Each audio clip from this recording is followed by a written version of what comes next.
Welcome to Comic and Screen. My name is Sam Otten, and with me is Jason Book, and in this video we're going to continue our coverage of the new Batman series. This is written by Tom King, with art by David Finch and colors by Jordi Belair. And we are part 2 in the I Am Gotham storyline, which here it's also issue number 2 in the Rebirth era of Batman. So Jason, let me just throw it over to you right away. What were your reactions now that we are a second issue into this new run by Tom King? It was pretty solid. I mean, it was kind of hard to follow up that impact of that first issue with that crazy kind of James Bond type sequence of Batman, landing a plane basically on top of the plane. So it definitely mellowed out a bit. The Solomon Grundy stuff was okay. It was kind of interesting. It was cool to see him already training with the characters. But I did like parts of it. The art was still pretty solid. And the fact that Hugo Strange is coming in near the end, I don't know what to make of that. Like, I really like him as a character sometimes, but he has to be used properly. So I'm hoping it all kind of comes together with this story, and there's a real good reason for him to be there. Yes, and I'm curious too, like how Amanda Waller and Hugo Strange are going to fit together. Yeah. So that could be an interesting take on Hugo Strange to have Amanda Waller in the mix somehow with him. So it does have me very curious, and it has me definitely drawn into the story of where Tom King's going with it. But yeah, I agree with you. Like issue 1, we read it, we reviewed it together. I read it again, and like it's just one of those issues where I, like, out of the corner of my eye, I'm kind of like looking at it. I'm like, man, I want to pick that up and just flip through it again. Yeah. And so that first issue was so good that this one was bound to be a little bit of a letdown. But I really, in thinking about it, I really don't think that this second issue had any major problems. I think it's just that it has to be the second issue in the story, so it doesn't have that thrill of kind of the kickoff issue. Yeah, I would totally agree with that. It just reminded me of kind of like the opening scene of a Bond film, and like those scenes are really crazy and over the top, and they're really hard to follow up after. So it kind of reminded me of that, where you're going to have some character stuff now, and maybe if we had a little more character stuff going on in between the panels in this issue, it'd give us a little more to chew on. Yeah, and it's hard because we don't know the characters yet. Like, so Gotham and Gotham Girl, Right. we are still just meeting them, so we can't quite get to those really meaningful character stuff yet. And so that's why I was thinking about, like, well, what did this issue have to do? Exactly. It had to push us a little bit forward on Gotham and Gotham Girl, which it did. We got more of a sense of their actual power set. And that was, I think, the point of Solomon Grundy at the beginning, was so that we could see how Gotham and Gotham Girl work together, what their style is. And then Batman comes in, and he's obviously, not trusting them yet, but he's keeping an eye on them. So for me, I'm like, okay, that's what needed to happen in this issue too, to kind of continue that forward. And then we see Batman sort of saying, like, I'm going to go ahead and bring Gotham and Gotham Girl in with me to meet Gordon and stuff, because he wants to basically keep an eye on them and see what their style is, what they're up to. Right, and it made sense too. I mean, it was kind of a connect the dots kind of thing, and I wasn't expecting it to blow me away. So, but I am expecting them to kind of reamp that energy up for the next issue or the issue after, because you definitely hit the bar, like set the bar pretty high in that first issue, I would say. Yeah. To me, the other thing that like an issue 2 needs to do is like leave those questions that we really want to be answered in like the first part of the story arc. So obviously Hugo Strange is a big one. Like, what's his role going to be? And then there were these monsters. Yeah. So these monsters are coming, and what's the deal with those? How is the plane related to Solomon Grundy? Like, it seems like they were both kind of released by some sort of mysterious thing going on. So I do have those questions in my mind, and I want to see the answers. So that's a good sign for an issue 2.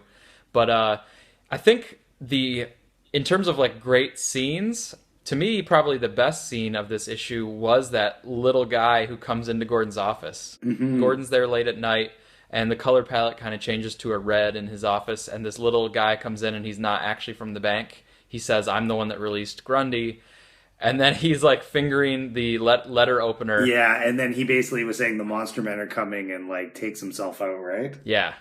So for me, that scene had a cool style, and it definitely, I didn't know where it was going, and then all of a sudden it's like, whoa, that just happened, and it definitely drew me into the book. Totally. That reminded me of almost something out of like the Gotham TV show or something like that, where something came kind of as a shock value kind of thing, but it wasn't done purely for shock value. So yeah, that part of it was interesting. I forgot about that it kind of gave it a different layer.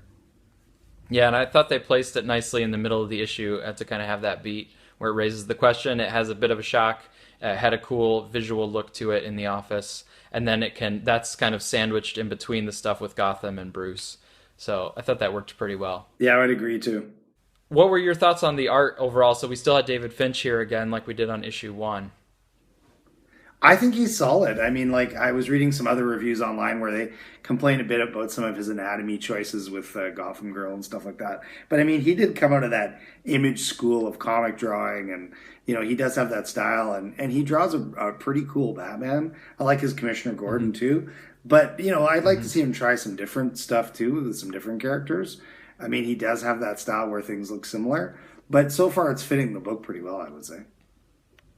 Yeah, I thought it was fine, and I agree with you. Gordon was particularly strong. Batman looked good, and I think with any new characters, even the artist will tell you like it takes him a few issues to really get the new characters down. So that'd be like Gotham and Gotham Girl. He might still be working it out, and by a Yeah. later issue, he might really have his have him locked in. Hmm. I liked the layouts. There were several pages that had kind of the bigger scene going on like across the page, and then smaller panels like sprinkled below or to one side.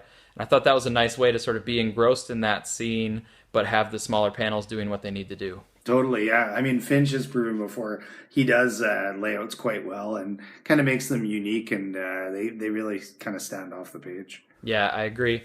There was only one page that I didn't like, and it was the dance scene where Oh yeah, we cut to the dance scene and Bruce is like dipping this woman, and to me it was like right. it was too quickly to the dip. Like I feel like I wanted just more of a standard dance thing rather than an extreme large panel dip. Yeah, it seems like it was pretty much drawn as a way for him to be like, "Oh, I have to get out of here because the bat signal's on," right?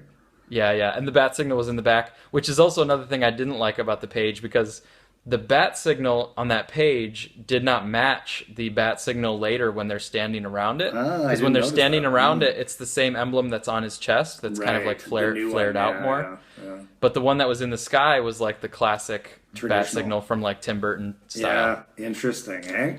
But Oh, one for the nitpickers, eh? yeah, but no, overall, I mean, I think Tom King is drawing me forward in the story. I enjoyed it. I'm definitely looking forward to the next issue. And like you said with Hugo Strange, that's the thing I think we might see a little bit in the next issue is what's he actually doing and what's the deal with Waller. Yeah, I mean, like, I appreciate they're bringing in a different member of Batman's Rogues Gallery, but you got to make it pay off. Like, don't just bring him in so they can do something to do with Arkham or something like that. I want it to be its own thing because they used him pretty well in the Arkham video games, and they're kind of doing him on Gotham, but I don't know if I like it. So if you're going to do him in the comic, do it right. That's what I say. Great. And I think one thing I like about this too is that there is a big question that I think Tom King is exploring, which is we talked about it last time. Can Batman always save Gotham? Like, is there some stuff that's beyond his capabilities? And then in this issue, he talks about like, I'm not going to be here forever. At some point, I'm going to die. Dick might take over, but he's going to die. Like, what's really going to happen for the future of Gotham? Totally, yeah. Those are legit things, and I hope it kind of goes farther in the story because, if you're going to do something that's been done before in Batman, then at least put your own spin on it. And I think so far he's kind of doing that. Yep, cool. All right. Well, the nice thing is we only have 2 weeks to wait till the next issue, so I'm looking forward to that. Yeah, me too.